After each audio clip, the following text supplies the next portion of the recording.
Hey guys, so I just really quickly wanted to go over basics of strength training and hypertrophy training and just kind of like my thought processes when I am actually like programming for this, like just the ins and outs of it. This video is basically gonna be an introduction to how to program for like hypertrophy. Me personally, I have spent the past 2 months in the strength phase on the first 2 months of my bulk. And now I have transferred into a hypertrophy phase aimed at building more muscle and take advantage of those strength gains that I built in the hypertrophy phase. So just really quickly, I just wanted to talk about the differences between like hypertrophy training and strength training. So we need to kind of understand that first off, like the biggest thing with either of these is you still get stronger in both of them, right? So, except with strength training, you are going to get stronger in a lower rep range. So like, let's say reps, times 1 to 6 reps. And the reason why we keep our reps lower in that is because in order to tax your central nervous system enough where you can make a strength adaptation, where you really do increase your 1 rep max, you need to be working in percentages that are closer to your 1 rep max in order to have that strength adaptation where you become a lot better at just pushing more weight. Your central nervous system becomes more efficient with leverages that you currently have with your muscle fibers, your ligaments, your tendons, etc. So that's basic strength with getting stronger. Now, so with hypertrophy though, if we go over here, so you're still going to get stronger, so get the same thing on both sides, but the difference is going to be with hypertrophy, it's going to be in a higher rep range. So generally, I like to do my hypertrophy training about like the 8 to 15 rep range, so times 8 to 15.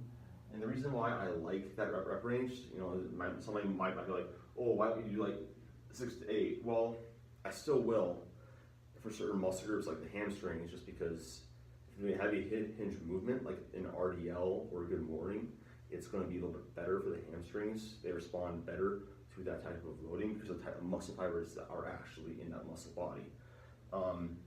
So I like these rep ranges just because it's what I feel really good in. It's pretty flexible. And so yeah, that's basically that's really the main differences between hypertrophy training and strength training. Now obviously there are different techniques to each of these different, nuances like with anything, but this is just like the general principles, general idea of what's going on. And so when we're talking about so we have that out of the way. And so let's go on to actual so in order to grow our muscles, we need to understand that the primary driver of muscle growth is volume. And so the equation for volume is going to be the amount of sets that you're doing times the amount of reps that you're doing times the density or the time it takes you to do these sets and reps. That is all going to contribute to volume. That's why when you hear people who talk about progressive overload, which is getting stronger, it has multiple forms. You can, let's say you're doing a 3 by 10. Okay, you come in the next week, you do a 4 by 10. That is playing with this parameter of the volume equation, the sets parameter. Let's say you do a 3 by 11, or I suppose you did 3 by 10, or even you just did 1 more rep on that, so you did an 11, 10, 10 on bench press or whatever. You still increase this so sets and reps, they kind of both are the ones that have to go up. Density is basically the amount of time it takes for you to get these amounts of sets and reps done. So let's say you're doing a bench press or a squat and you have to do a 5 by 10. And you have your rest times as you're going to start off at, let's say you're going to do 3 minutes for your 5 by 10. Okay, and so let's say you keep it the same way. Let's say you did, for this example, you did 200 lbs pounds on the bench press. So you do that in 3 minutes. If you put down in between your rest times, so the overall, if you do 3 times the amount of sets that this is, theoretically that's going to take you 15 minutes. Now, obviously, not including the working weight time, so let's say that's 15 total minutes. Well, let's say that you then go from 5 by 10, instead of being at 3 minutes, say you reduce it down to 2 minutes, which is a pretty big difference. So then you have just taken 2 times 5, and that's going to be 10 minutes. Okay, and so that's how density works. You're going to get more work done in a less amount of time. Now, your muscles produce energy, and it's not going to be like, it's not like you can't flex your muscles like all the time. It takes a lot more energy and a lot more force production to do something in a short amount of time than a long amount of time. That's why powerlifters at their meets will rest for like 10 minutes between sets. It's because it allows them to get more energy back from the previous set, replenish creatine phosphate stores and ATP. So that is that's volume basically. So when we are talking about volume, and if you're trying to determine, okay, how much volume do I need to grow? So this is something that is really interesting about exercise science. So exercise science, we have, Dr. Mike Israel has a lot of, studies on volume recommendations and whatever. And he's kind of found ranges where people respond best to. With Renaissance periodization, you can find this online for free. He has videos on YouTube too. But he kind of states again that what volume you're going to respond best to is certain muscle groups. It's going to be there's going to be a high variance between person to person. If somebody is a new lifter, they're going to be able to respond best to a lower volume. So I believe that what Mike has it being is it's going to be like the MEV, which is going to be the minimal effective volume.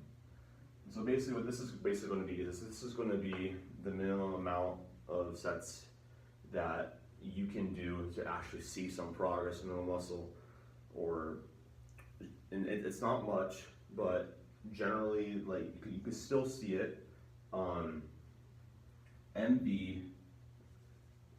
is going to be the maintainable volume.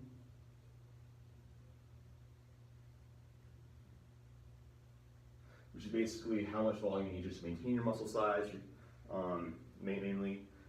Just obviously, it's kind of self-explanatory. Then you have your maximum, so your maximum adaptive volume, so your MAV. And this is basically going to be like the sweet spot for most people. So most people should train with rep ranges in this.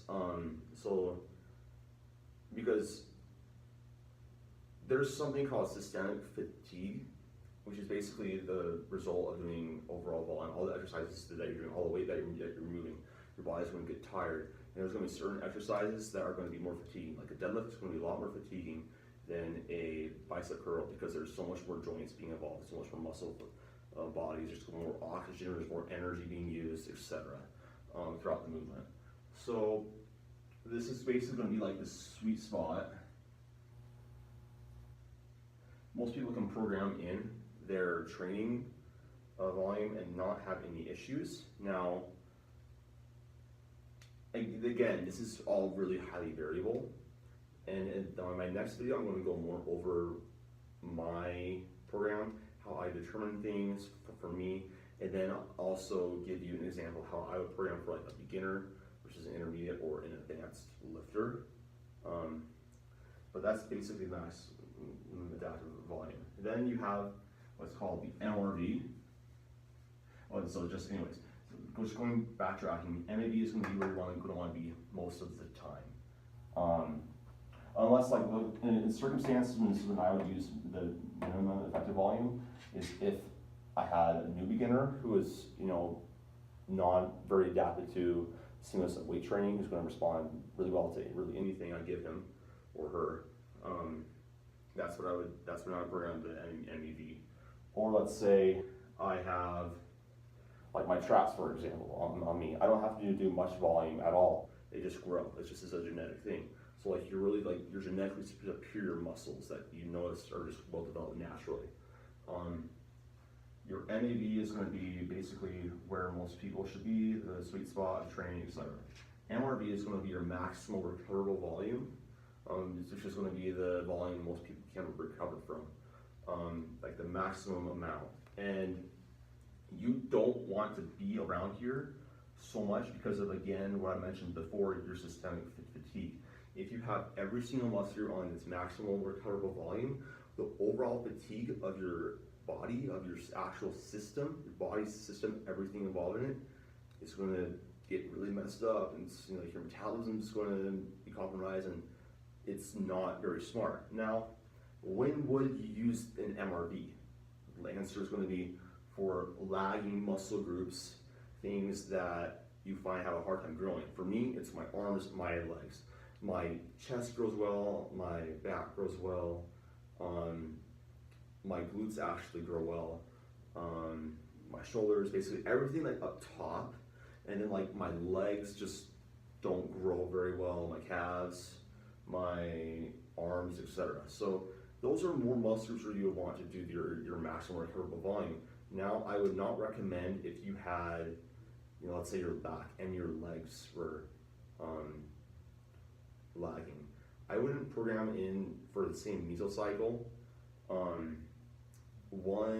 The MRV on both of those, because those are two very, very big muscle groups.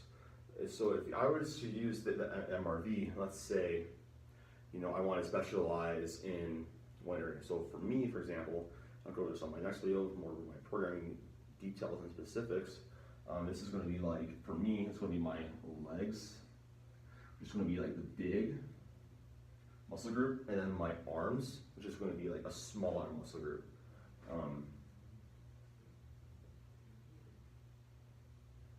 What this does is this manages the total fatigue of the system, so I can still recover and still keep progressing. Because if you overtax your body, you're not going to be able to recover from workout to workout. You're not going to have the overcompensation effect, which is simply put, just getting stronger. You're not going to make progress. So that's basically like the very basics of programming for hypertrophy on a lot of this stuff. I'll go into more detail on a future video, but for right now, this is kind of what I'm going to start out with. So yeah, thanks for watching.